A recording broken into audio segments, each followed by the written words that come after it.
중앙대학교에서 지금 박사과정으로 연구를 진행을 하고 있는 김동영입니다. 좀 학회 시간이 좀 많이 이제 늦어져가지고 좀 지칠 것 같은데 저는 좀 간략한 연구 주제를 지금 가지고 왔기 때문에 간략하게 말씀을 드리고 빨리 끝내도록 하겠습니다. 그래서 제가 말씀드릴 내용은 마이크로플루이딕을 이용해서 모노디스퍼스하면 하이브리드 파티클을 만드는 대한 연구를 말씀을 드리려고 합니다. 그래서 먼저 하이브리드 파티클이 일반적으로 사용이 되는 경우는 저 같은 경우에는 이제 실리카를 이용한 이놀가닉 머티리얼을 이용한 이놀가닉 오르가닉 하이브리드 파티클을 만들고 있는데 이러한 연구들은 이제 촉매 분야 또는 플로우 사이토메트리 그리고 드럭 딜리버리에 많이 사용이 되고 있습니다. 근데 이렇게 실리카를 이제 코어 파티클인 이제 올가닉한 파티클 위에 이제 그래프팅 시키기 위해서는 다양한 방법이 사용이 되고 있습니다. 근데 이러한 방법들 모두 이제 그래프팅 2나 그래프팅 from의 어프로치에서 이제 실리카를 도입을 할 때 가장 중요하게 이제 여겨지는 부분이 실리카가 얼마나 잘 이 표면에 미케니컬 프로퍼티를 가짐으로써 이렇게 도입이 되느냐가 가장 중요합니다. 또한 이렇게 실리카를 도입하는 과정에서 올가닉한 코어가 이제 데미지를 입으면 안 되기 때문에 이러한 부분들에 대한 연구가 다양하게 진행이 되고 있습니다. 근데 이제 제가 이 하이브리드 파티클을 안정적으로 만들기 위해서 이제 생각했던 방법은 바이오미네랄리제이션을 좀 모방하고자 하는 그러한 어프로치로 접근을 하였습니다. 그래서 일반적으로 실리카 파티클 만들기 위해서 사용되는 컨벤셔널한 메소드 같은 경우에는 굉장히 높은 압력이나 또는 헐시한 컨디션에서 이제 진행이 되는 게 일반적인 경우입니다. 하지만 생물체 내에서 이제 생물체들이 이제 파티클을 만드는 실리카 파티클을 만드는 경우 같은 경우에는 이제 앰비언트 컨디션 굉장히 상온에서 이제 실리카를 형성을 하기도 하고 그 다음에 이렇게 만들어진 실리카들은 하이어라키컬한 그런 스트럭처를 가지고 있다라고 지금 많이 보고가 되고 있습니다. 그래서 바이오 미네랄리제이션의 관점에서 이제 실리카의 합성을 보시면 일반적으로 컨벤셔널한 방법 같은 경우에는 우리가 많이 알고 있는 이제 스토어 메소드를 통해서 많이 형성을 하게 되는데 동일한 프리커서를 사용함에도 불구하고 이제 암모늄 하이드록사이드와 같은 굉장히 높은 그 염기성 그러니까 솔벤트 그러니까 염기성 물질을 가지고 이제 베이직한 컨디션에서 하이드롤리시스를 진행을 하고 그 이후에 이제 컨덴세이션 하는 과정에서 우리가 실리카 파티클의 크기를 변형시키거나 모양을 변형시키는 그러한 연구로서 이제 컨벤셔널 메소드를 많이 사용을 하고 있습니다.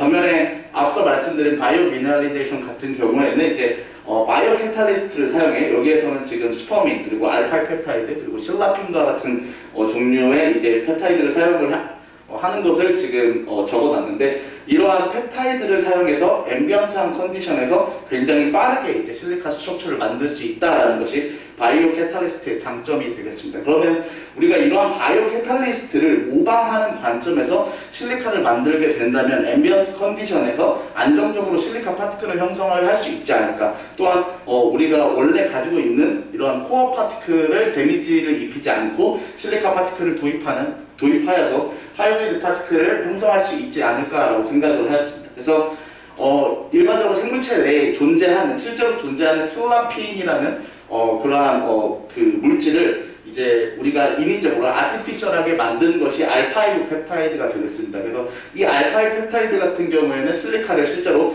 만드는 능력을 가지고 있는데 실리카를 그러면 어떻게 만드냐를 우리 연구자들이 이제 보았을 때 이 알파이 펩타이드에서 반복적으로 이제 구성이 되어 있는 게 이 라이신 그룹의 아민 그룹이 되겠습니다. 그래서 실리카를 이제 그 바이오한 그러니까 생물체 내에서 실리카를 형성할 때는 이 아민 그룹이 굉장히 중요한데 이게 왜 이 아민 그룹이 이렇게 반복되는 서열을 갖고 있냐면 실리카를 만들 때 지금 아래와 같이 이제 일반적으로는 하이드롤리시스 과정과 그 다음에 컨덴세이션 과정이 이렇게 나누어져서 일어나는 것이 컨벤셔널한 방법인데 생물체 내에서는 이 아민 그룹을 통해서 하이드롤리시스와 컨덴세이션이 굉장히 복합적으로 유기적으로 이제 연결이 되어 있는 상태로 이제 반응이 이루어지게 됩니다. 그러면서 우리가 실리카를 형성을 할 때 이제 드리는 이제 그런 할시한 컨디션이나 또는 압력 그리고 시간 이런 것들에 구애받지 않고 굉장히 빠르게 합성이 될 수 있다라는 그런 장점을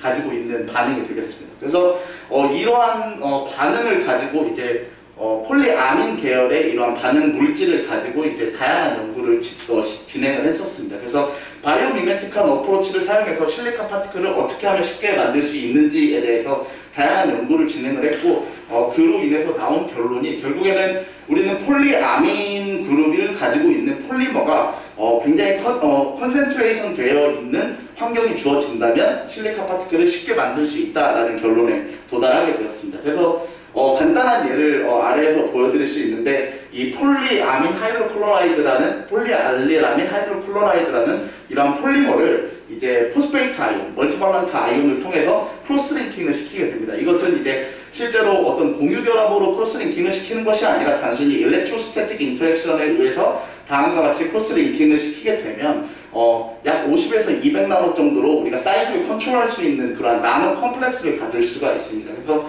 이러한 나노 컴플렉스는 우리가 앞서 말씀드렸다시피 실리식 엑시드를 간단히 투입하는 것만으로도 이것 자체를 실리카로 만들 수 있는 능력을 가지고 있습니다. 그래서 제 본 연구를 이제 소개해 드릴 건데 본 연구는 실제로 마이크로플루이딕 디바이스를 이용해서 모노디스퍼스한 코어 파티클을 만들어주고 이 코어 파티클 위에 폴리아민 나노 컴플렉스를 도입해준 뒤에 단순히 실리식 엑시드를 첨가하는 것만으로도 이제 하이브리드 파티클을 만들어낼 수 있다라는 그러한 연구가 되겠습니다. 그래서 아래 보시면 동일한 이제 메커니즘을 통해서 코어 파티클 위에 PAH와 포스페이트 아이온을 이제 도입을 해주고 이후에 실리식 엑시드를 첨가함으로써 앰비언트한 컨디션과 그다음에 룸 템퍼러처에서 이제 실리카 파티클을 그러니까 실리카 레이어를 이제 코어 파티클 위에 형성을 할 수 있다라는 그러한 내용이 되겠습니다. 그래서 먼저 마이크로플루이딕을 통해서 이제 코어 파티클을 만드는 것은 다음과 같이 이제 굉장히 쉽게 만들 수가 있습니다. 그래서 일반적으로 이제 컨티뉴어스 페이지와 디스퍼스 페이지로 나눠져 있는 이 두 가지의 유체를 이미서블한 두 가지 유체를 이 미세유체 칩 장치 내에서 흘려줌으로써 굉장히 모노디스퍼스한 파티클을 만들 수 있고 이 코어 파티클은 UV 크로스링킹을 통해서 굉장히 간단하게 얻을 수가 있었습니다. 그래서 이렇게 만들어진 코어 파티클을 만들어진 코어 파티클은 이제 굉장히 모노디스퍼스한 그러한 특징을 지니고 있고 이후에 이제 PAH, 폴리아민 나노 컴플렉스와 이제 인터랙션을 쉽게 시켜주기 위해서 약간의 하이드롤리시스 과정을 거치게 됩니다. 그 이후에 이렇게 만들어진 나노 컴플렉스를 이게 지금 동영상이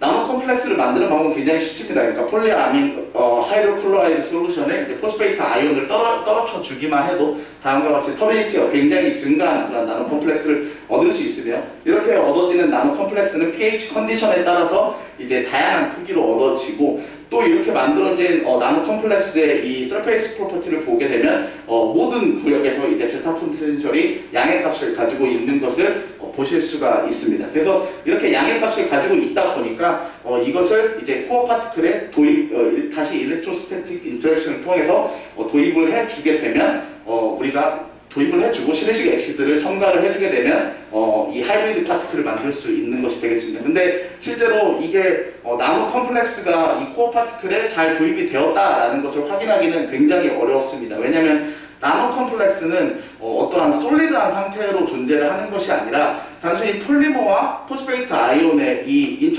일렉트로스태틱 인터랙션에 의해서 에큐어스 페이지에서 페이스 세퍼레이션 된 상태로 얻어진 것이기 때문에 이것을 코어 파티클에 올린다고 하더라도 이것을 빠르게 이제 정확하게 분석을 할 수 있는 방법이 크게 있진 않았습니다. 하지만 이제 우리가 FTIR 분석을 통해서 간단한 이제 그 퀀티티 데이터를 볼 수가 있었기 때문에 실제로 코어 파티클에서 이걸 하이드롤라이시스를 진행을 하고 그 다음에 나노 컴플렉스를 도입을 했을 때 원래는 보이지 않던 이런 아민픽들이 다량의 아민픽들이 보이는 것을 확인을 하였고 그리고 실제로 실리식 엑시드를 첨가했을 때에는 실리콘 계열의 픽과 그 다음에 아민 계열의 픽이 동시에 이제 얻어지는 것을 통해서 우리는 하이브리드 파티클이 만들어졌다는 것을 확인을 하였습니다. 또한 이러한 지금 세 가지의 셀 이미지를 보실 수 있는데 맨 위의 이미지가 이제 초기에 코어 파티클 굉장히 스무스한 것을 볼 수 있는데 이 이후에 이제 폴리아민 나노 컴플렉스를 도입하게 되면 비와 같은 이미지가 됩니다. 근데 폴리아민 나노 컴플렉스가 비에서 보이시는 몰폴로지처럼 도입이 된 게 아니라 셈을 찍다 보니까 굉장히 저진공, 그러니까 진공 상태에서 이제 이 위에 도입되어 있던 나노 컴플렉스 필름들이 다음과 같이 이제 변형이 되면서 보이게 된 것입니다. 그래서 실제로 이제 비 이미지는 우리가 유출을 할 수밖에 없었는데 어쨌든 이러한 필름 형태의 나노 컴플렉스들이 코어 파티클에 도입되어 있다는 것을 확인을 하였고 이후에 실리식 엑시드를 첨가하여서 실리카 파티클을 형성했을 때에는 표면에 나노 파티클들이 도입된 것을 확인을 할 수가 있었습니다. 또한 지금 여기에서 발표 자료에서는 보여드리진 못하지만 나노 컴플렉스가 앞에서 이제 pH별로 굉장히 다양한 크기로 얻어질 수 있는데 이 표면에 도입되는 실리카 나노 파티클의 크기 또한 나노 컴플렉스의 사이즈에 따라서 쉽게 변형을 시킬 수 있다라는 그러한 장점을 지니고 있고 그 다음에 두 번째로 이러한 시스템을 만들었을 때 얻어질 수 있는 장점은 앞에서 말씀드린 나노 컴플렉스가 가지는 특성에 있습니다. 나노 컴플렉스는 어떤 특성을 가지고 있냐면 에퀴어스 페이지에서 어떠한 몰레큘이 있을 때 이 나노 컴플렉스를 형성했을 때 이 마더 리퀴드에 포함되는 게 아니라 이제 그 안에 다른 솔루트들이 있으면 이 나노 컴플렉스에 굉장히 파티션 코에피션트가 크는 그러한 특징을 지니고 있습니다. 따라서 이러한 특징을 우리가 이후에 어플리케이션을 활용한다면 이 나노 컴플렉스에 어떠한 물질을 감지하고 이후에 이 코어 표면에 도입해 준 다음에 실리식 엑시드를 첨가하는 것만으로도 이제 어떠한 물질을 감지한 하이브리드 파티클을 만들 수 있는 그러한 가능성을 가지고 있다라는 것을 말씀드리면서 아마 발표를 마무리해야 할 것 같습니다. 그래서 본 내용 같은 경우에는 충남대학교에서 진행을 했고 그 다음에 BK의 지원을 받아서 이제 진행을 했습니다. 네, 발표 감사합니다. 네, 감사합니다. 질문 발표, 질문이 있으시면 질문 부탁드립니다.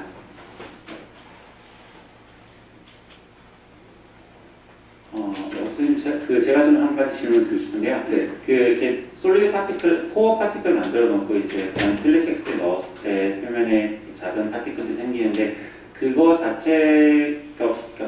사이즈도 조절이 어느 정도 가능한데 실제로 이게 필름 형태로 생기는 것보다 이렇게 스피어 형태로 생기는 이유가 조금 더 자세하게 말씀해 주실 수 있으실까요?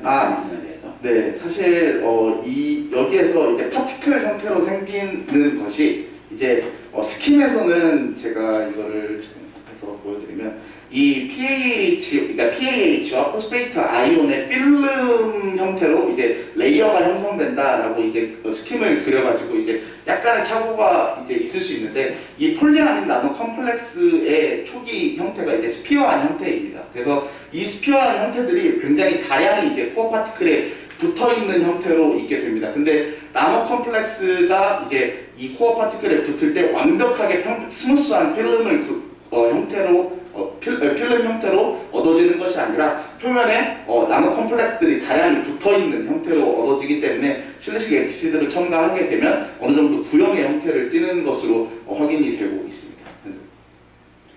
네, 감사합니다. 혹시 또 질문 있으신? 네, 좋은 말씀 감사드리고요. 실리식 엑시드를 넣어서 표면에 입자를 형성시키거나 이제 코팅을 할 수도 있을 것 같은데 이거를 입자 크기라든지 코팅되는 모폴로지 같은 걸 혹시 조절하는 실험은 혹시 진행해 보셨는지 궁금해요. 네, 사실 이 실험에서 이제 지금 여기에서 보시면 사실 이 연구 말고 코어에 도입한 것이 아니라 이 나노 컴플렉스가 이제 다양한 사이즈로 얻어진 이후에 실리식 엑시드를 첨가했을 때 다양한 사이즈의 실리카 파티클을 얻은 결과 같은 경우에는 있습니다. 근데 이것은 이제 간단하게 이제 마무리를 하려고 만들었던 실험이기 때문에 실제로 이렇게 다양한 사이즈의 나노 컴플렉스를 표면에 도입한 다음에 실리식 엑시드를 첨가해서 이제 다양한 크기의 실리카 파티클이 표면에 붙어 있는 것을 정확하게 확인을 하지 못했습니다. 하지만 나노 컴플렉스를 통해서 이제 다양한 크기의 실리카 파티클을 이제 형성해낸 것은 이제 논문화가 되어 있습니다.